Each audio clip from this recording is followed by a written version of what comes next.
Hello guys, this video will be optimization of performance of this fictional homepage for gaming website where you can browse games by category. This is fake data, but basically a lot of data on the homepage of e-commerce. So a lot of products with their relationships, and it may load for quite a while.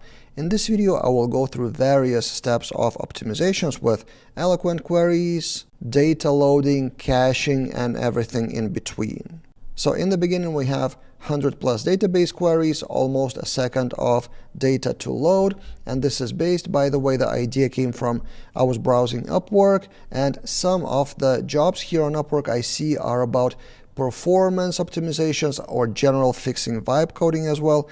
This was one of the jobs with Next.js in this case, but I just took the idea, not the implementation. So front-end Next.js, back-end Laravel. Also, I didn't use any mealy search or any other API integration, but one of the optimization requirements was slow loading. Long initial load time, slow response handling, slow page loading, and I decided to implement similar project like gaming, which is described here, similar to gaming marketplaces such as Eneba. And let me show you the before and the after in this video, step by step. Let's dive in. So our starting point is the homepage of e-commerce project. It's about gaming in this case with things like platforms and stuff like that, but the photos are of course fake, not about gaming. And what do we do first to measure the things, the performance on the website, is to install some tool to measure. My first personal choice is still the same good old Laravel debug bar. You can see that at the bottom. This is the package here. It works still until this day, still fastest choice, but you can also use Laravel Telescope, Clockwork, or whatever you think is best. And here immediately we see the amount of database queries.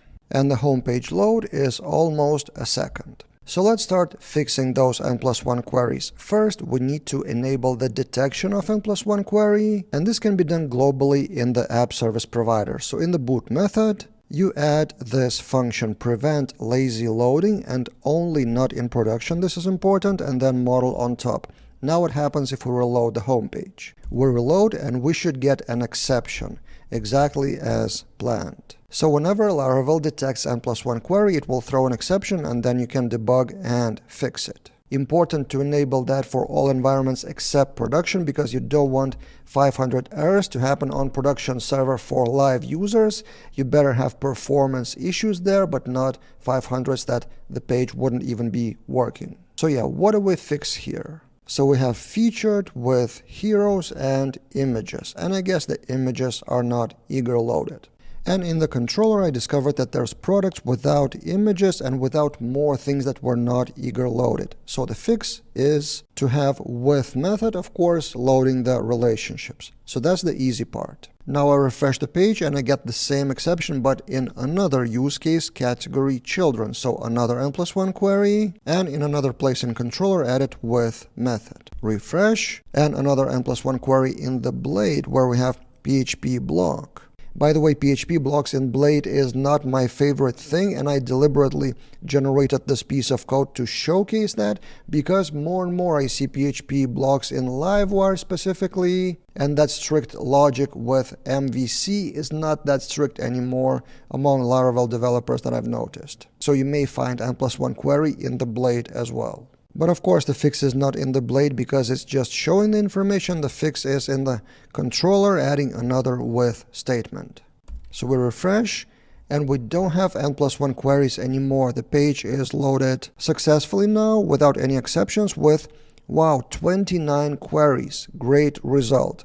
But look at the time, it's still 700 milliseconds. Better, but not ideal. So we'll continue with optimization, and the next one I will show is how much data are we loading from the database.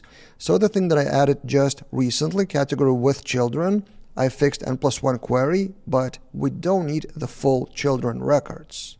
If you see how those categories are used on the front page, it's just the amount of subcategories.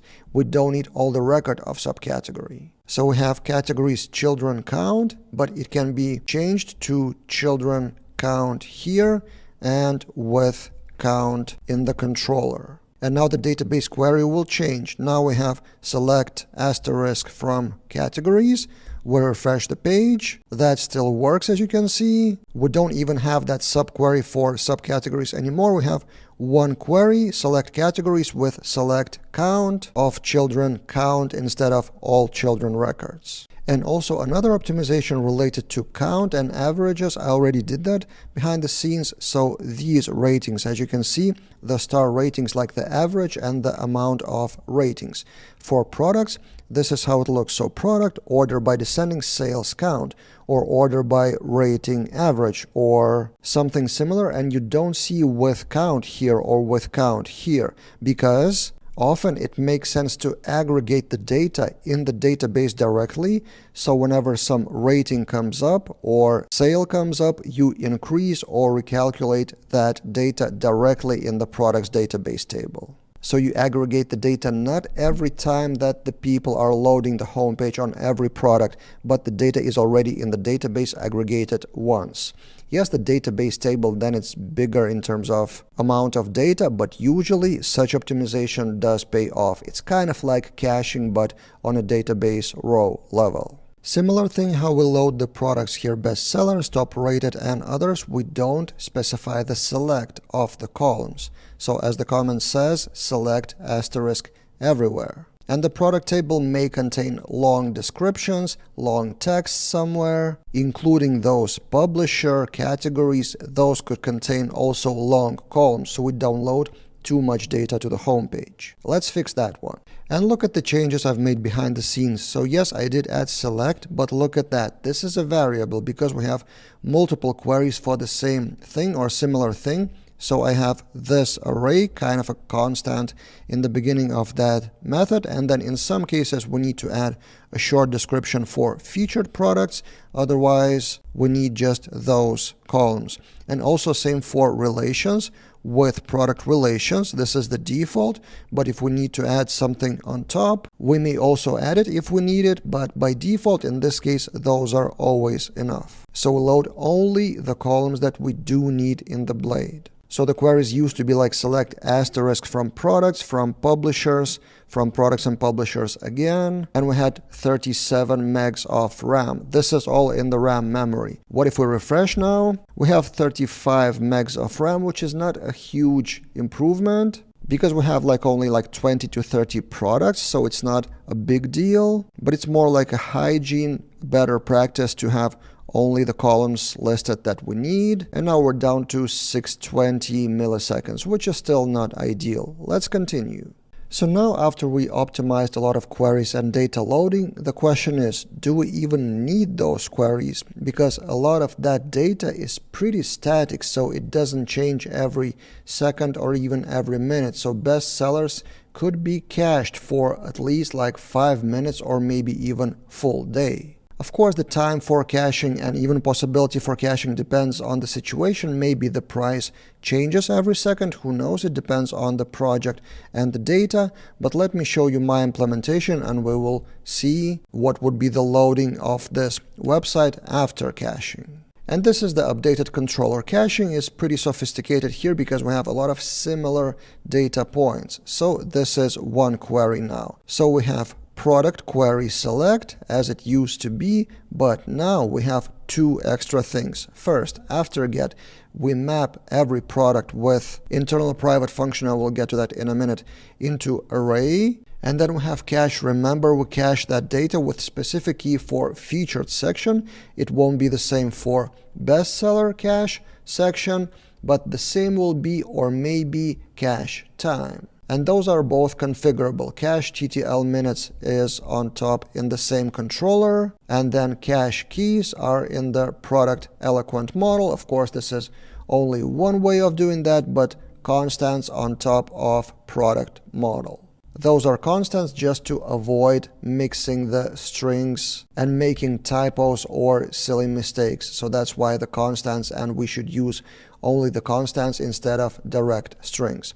And similar things for best sellers and top rated. Again, get the data, map, and then cache. Now let's see what's inside of that product card data. This is basically getting the details, adding or not adding short description depending on the scenario. That's why this is a parameter, and then return the array, which then needs to be cached.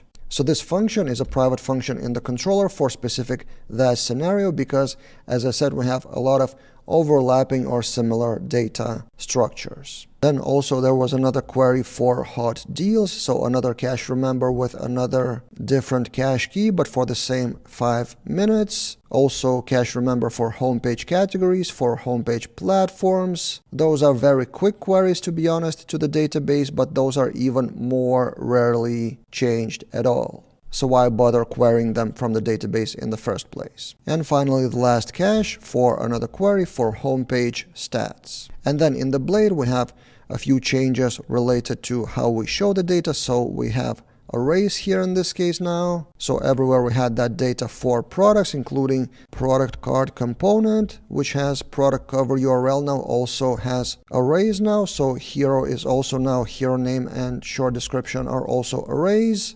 And the last part of that equation is when the cache should be cleared.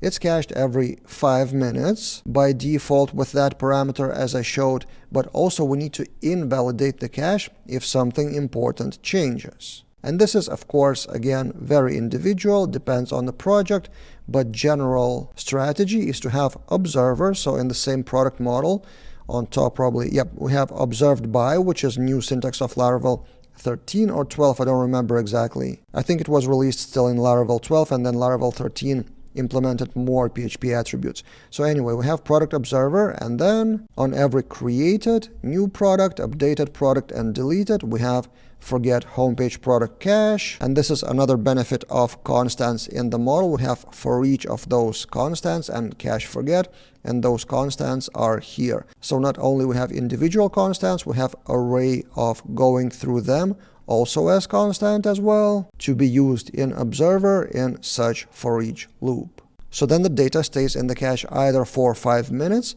or until some product is changed from admin panel or some import from wherever with Eloquent model. And now let's try to reload the homepage. I will do that in a separate browser tab, so we will see those results still for comparison.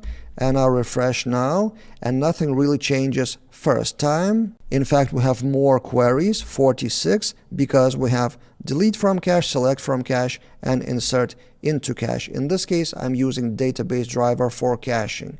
Now, if we refresh again, look at that, select from cache, and 248 milliseconds. We have 10 queries from the database, and all those queries, almost all of them, are related to cache, so we don't load product database table at all. So yeah, these are kind of easy wins that you can optimize on Eloquent level and on Laravel level and with caching, which already gives better performance.